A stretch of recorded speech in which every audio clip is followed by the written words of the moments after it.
అందరికీ నమస్కారం అమ్మ. ఈరోజు మనం తెలుసుకుంటున్న అంశం ఏంటంటే 9వ తరగతి తెలుగులో మొదటి పాఠ్యాంశమైన ధర్మబోధ అనే పాఠ్యాంశానికి సంబంధించి టోటల్ టెక్స్ట్ బుక్లో ఉన్న గ్రామర్ని నేర్చుకుందాం. వీడియోలోకి వెళ్ళే ముందు ఇంకా మన ఛానల్ సబ్స్క్రైబ్ చేసుకొని వాళ్ళు ఎవరైనా దయచేసి సబ్స్క్రైబ్ చేసుకొని లైక్ చేసి షేర్ చేసి మీ ఫ్రెండ్స్కు రిలేటివ్స్ అందరికీ నా ఛానల్ సబ్స్క్రైబ్ చేసుకోమని చెప్పండి. నా ఛానల్ని సబ్స్క్రైబ్ చేసుకొని ప్రత్యక్షంగా పరోక్షంగా సపోర్ట్ చేస్తున్న వాళ్ళందరికీ పేరు పేరున ప్రత్యేకమైన హృదయపూర్వక ధన్యవాదాలు. మీ ప్రేమ, ఆదరాభిమానాలు, ఆప్యాయత, అనురాగాలు నా మీద, మన ఈ ఛానల్ మీద ఎప్పటికిలాగానే ఉండాలని మనస్ఫూర్తిగా కోరుకుంటున్నానమ్మా. మీకు ఎటువంటి వీడియోస్ కావాలని నాకు కామెంట్ సెక్షన్లో తెలియజేస్తే మీకు ఆ వీడియోస్ నేను అప్లోడ్ చేస్తాను. దానికి మీరు చేయవలసిందంతా ఒకటే, దయచేసి ఇంకా మన ఛానల్ సబ్స్క్రైబ్ చేసుకొని వాళ్ళు ఎవరంటే సబ్స్క్రైబ్ చేసుకొని లైక్ చేసి షేర్ చేసి మీ ఫ్రెండ్స్కు రిలేటివ్స్ అందరికీ నా ఛానల్ సబ్స్క్రైబ్ చేసుకోమని నా ఛానల్ని సబ్స్క్రైబ్ చేసుకొని ప్రత్యక్షంగా పరోక్షంగా సపోర్ట్ చేస్తున్న వాళ్ళందరికీ పేరు పేరున ప్రత్యేకమైన హృదయపూర్వక ధన్యవాదాలు. ఇంకా వీడియోలోకి వెళ్ళిపోదాం. ఇక్కడ క్రింది పద్యం చదవండి. మహాభారతంలో ధర్మం గురించి, సత్యం గురించి తిక్కన సోమయాజీ ఏం చెప్పాడో గమనించండి. ఇక్కడ పద్యంలో సంబంధించిన భావం ఇచ్చినాడు. ఈ పద్యాన్ని భావాన్ని స్క్రీన్ షాట్స్ తీసుకోండి. దీనికి సంబంధించిన ప్రశ్నలు ఇచ్చినాడు. ప్రశ్నల్లో ధర్మం కాలానుగుణమైనది అంటే ఏమిటి అంటే పైన ఇచ్చినారు. ధర్మం ఏం రాసుకున్నాం మనము? కాలాన్ని బట్టి ధర్మం మారుతుంది. మహాభారత కాలం నాటి ధర్మాలు కొన్ని రోజుల్లో అనుసరణీయం కావు. అలాగే అప్పటి అధర్మాలు కొన్ని ఈ రోజుల్లో ధర్మాలుగా ఉన్నాయి. తర్వాత రెండవ ప్రశ్న ఏమిచ్చినారు? సమర్థులైన వారు ధర్మం విషయంలో నిర్లక్ష్యంగా ఉంటే ఏమవుతుంది? ఏమిచ్చినారు? సమర్థులైన వారు ధర్మం విషయంలో నిర్లక్ష్యంగా ఉండకూడదు. అలా ఉంటే అది సమర్థులకే ప్రమాదంగా తెస్తుంది. ధర్మాన్ని దైవం రక్షిస్తుంది. తర్వాత మూడవ ప్రశ్న. పద్యంలో అబద్ధం అనే అర్థాన్నిచ్చే పదం ఏది? పద్యంలో బొంకు అనేది అబద్ధం అనే అర్థాన్నిచ్చే పదం. అర్థమవుతుందా? తర్వాత నాలుగవ ప్రశ్న. సమర్థులు అనే పదానికి వ్యతిరేక పదం గుర్తించండి. సమర్థులు అంటే ఏంది ఆన్సరు? వ్యతిరేకమైంది అసమర్థులు. సమర్థులు అంటే పనిచేసేవాళ్ళు, అసమర్థులు అంటే చేతగానోళ్ళు. ఆప్షన్ ఈ ఆన్సర్.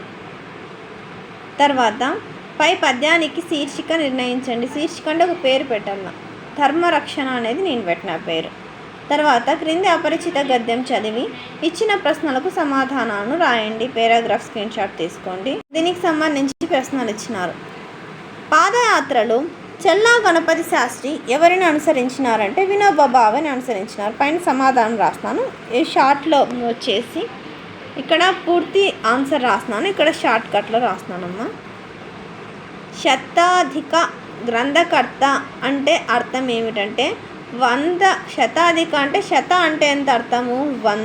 100 గ్రంథాలు రాసినటువంటి వ్యక్తిని శతాధిక గ్రంథకర్త అంటారు. 100 గ్రంథాలు రచించినాడని అర్థం. తర్వాత పై పేరాలో శ్రీ అనే అర్థానికి సమానార్థక పదం రాయండి. పై పేరాలో శ్రీ అనే అర్థానికి మహిళ ఇంటి పడతి. అర్థమవుతుందా? తర్వాత భూమిని దానం చేసిన త్యాగశీలి గణపతి శాస్త్రి.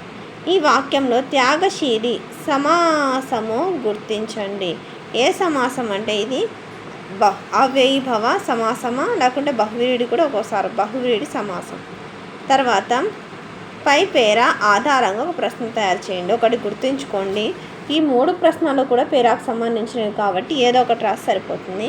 శతాధిక గ్రంథకర్త అంటే ఏమిటి? తర్వాత వ్యక్తీకరణ, సృజనాత్మకతకు సంబంధించి ఇంతకుముందే మా ఛానల్లో మొత్తం నోట్స్ని అప్లోడ్ చేస్తున్నానమ్మా. దానికి దయచేసి మన ఛానల్ సబ్స్క్రైబ్ చేసుకొని వాళ్ళని దయచేసి సబ్స్క్రైబ్ చేసుకుంటే మీకు ఆ వీడియోస్ అన్నీ వస్తాయి.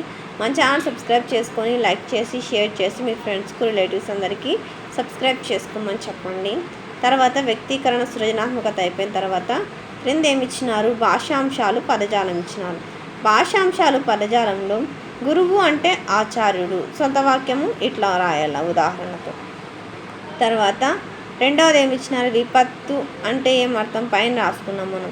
ఇక్కడ విపత్తు అంటే ఆపద. సొంత వాక్యం ఆపదలను అధిగమించాలి. అర్థమైంది? సపరేట్గా విపత్తు, ఆపద. స్మృతము సత్యం. హృదయం అంటే మనోహరం, ఆహ్లాదకరం. మామూలు అర్థాలు. తర్వాత రెండవ దానికి ఏమిచ్చినారు? శృతం సత్యం అంటే సత్యంనే పలుకాలి. హృదయం అంటే ఆహ్లాదకరం, ఆహ్లాదంగా మాట్లాడాలి. తర్వాత 4వది యశస్సు అంటే కీర్తి, సొంత వాక్యం మంచి కీర్తిని సంపాదించాలి. తర్వాత ఊత అంటే ఆసరా, తల్లిదండ్రులకు ఆసరాగా ఉండాలి.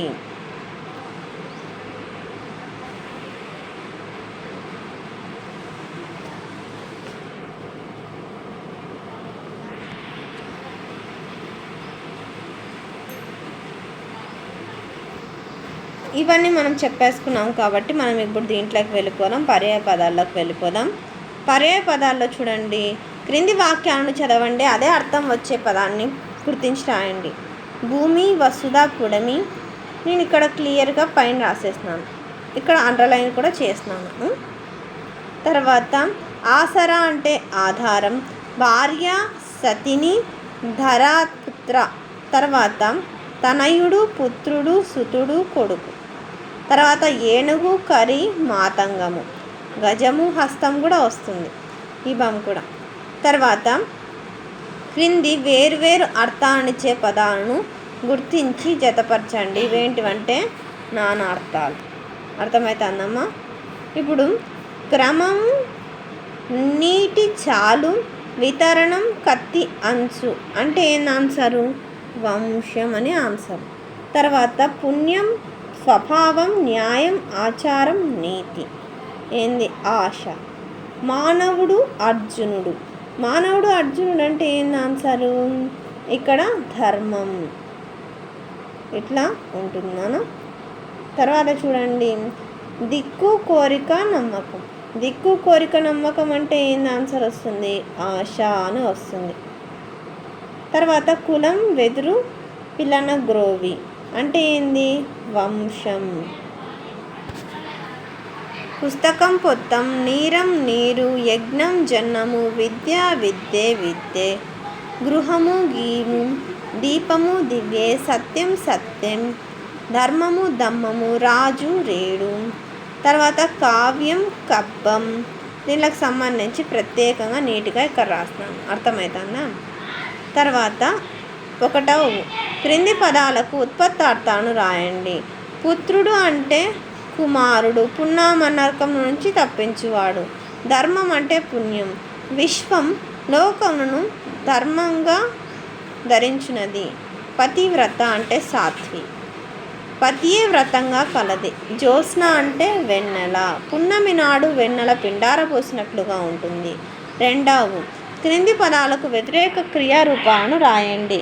చేసి అంటే చేయక, వస్తాడు అంటే రాడు, తింటే తినక, వినండి వినకండి, చెప్పి చెప్పక. సందులు. క్రింది పదాలను విడదీసి సంధి పేర్లను రాయండి. వంతలెల్లు, వంతల ప్లస్ ఎల్లు ఉత్వసంధి. క్రతువది, క్రతువు ప్లస్ అది ఉత్వసంధి. లేదని, లేదు ప్లస్ అని ఉత్వసంధి. భాషలేమిటి, భాషలు ప్లస్ ఏమిటి ఉత్వసంధి. పూరితంబగు, పూరితంబులు ప్లస్ అగు ఉత్వసంధి. క్రింది పదాలను కలిపి రాసి సంధి పేర్లను రాయండి. కన్వా ప్లస్ ఆశ్రయం, కన్వాశ్రయం సవర్ణ దీర్ఘసంధి. తీర్థాభిగమనం, తీర్థాభిగమనం సవర్ణ దీర్ఘసంధి. ధర్మ ప్లస్ అధినాథుడు, ధర్మాధినాథుడు. సరితర ప్లస్ అధినాథుడు, ధరాధినాథుడు సవర్ణ దీర్ఘసంధి. సభ ప్లస్ ఆసదులు, సభాసదులు సవర్ణ దీర్ఘసంధి. సమాసాలు. క్రింది సమాస పదాలకు విగ్రహ వాక్యాన్ని రాసి ఏ సమాసమో రాయండి. సూర్యచంద్రులు, సూర్యుడును చంద్రుడును ద్వంద్వ సమాసం. ఇహపరాలు, ఇహమును పరమును ద్వంద్వ సమాసం. రాత్రింబవళ్ళు, రాత్రియును పగలును ద్వంద్వ సమాసం. శకుంతల, దుష్యంతుడు, శకుంతలయు కమ దుష్యంతుడు ద్వంద్వ సమాసం. అలంకారాలు. ఉపమా అలంకారం. ఎప్పుడే కానీ వస్తువుతో పోల్చి రమ్యంగా చెబితే అది ఉపమాలంకారము. ఉపమానం అంటే వర్ణించే వస్తువు, ఉపమేయం అంటే పోల్చే వస్తువు. ఇది ఉపమాలంకారాన్ని ఇక్కడున్న సమాధానాలను క్లియర్గా వివరించి రాసిన మీ స్క్రీన్ షాట్స్ తీసుకోండి అమ్మా. తర్వాత ఇంకా మన ఛానల్ సబ్స్క్రైబ్ చేసుకుని వాళ్ళు ఎవరైనా దయచేసి సబ్స్క్రైబ్ చేసుకొని లైక్ చేసి షేర్ చేసి మీ ఫ్రెండ్స్కు రిలేటివ్స్ అందరికీ నా ఛానల్ని సబ్స్క్రైబ్ చేసుకోమని చెప్పండి. నా ఛానల్ని సబ్స్క్రైబ్ చేసుకొని ప్రత్యక్షంగా పరోక్షంగా సపోర్ట్ చేస్తున్న వాళ్ళందరికీ పేరు పేరున ప్రత్యేకమైన హృదయపూర్వక ధన్యవాదాలు. అందరికీ ధన్యవాదాలు. దయచేసి వీడియోని మాత్రం స్కిప్ చేస్తున్నాను. అందరికీ ధన్యవాదాలు.